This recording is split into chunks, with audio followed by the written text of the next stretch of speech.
Selamat datang di kelas bahasa. Jangan lupa untuk subscribe. Jangan lupa juga untuk klik like. Kali ini kita akan membahas tentang teks laporan percobaan. Sebenarnya apa sih teks laporan percobaan itu?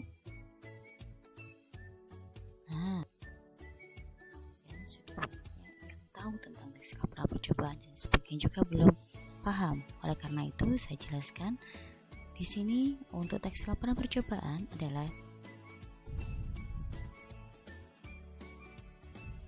sebuah teks yang berisi penjelasan tentang tujuan, proses, dan hasil percobaan atau pengamatan yang telah dilakukan untuk disampaikan kepada orang banyak. Nah, digunakan untuk apa saja sih teks laporan percobaan itu? Tentunya yang pertama yaitu untuk melaporkan hasil percobaan. Yang kedua yaitu menjelaskan atau mengungkapkan tentang hasil karya Isuki tentang struktur teks percobaan. Sama dengan teks-teks yang lainnya, kan juga memiliki struktur. Yang pertama yaitu judul. Judul di sini yaitu harus mewakili isi tentang teks yang akan dilaporkan.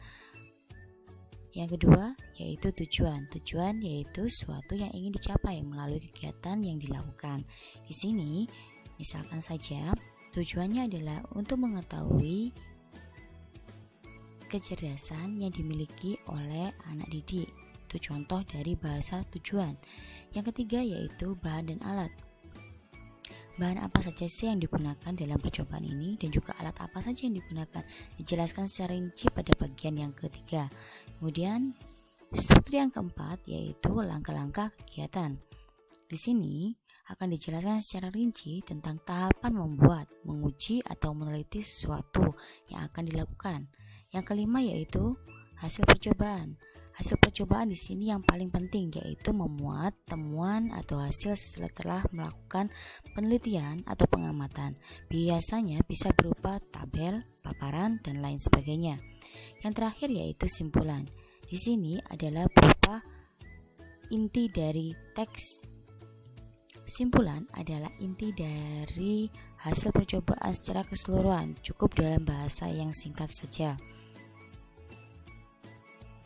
Akan diberikan contoh teks laporan percobaan untuk lebih memahami.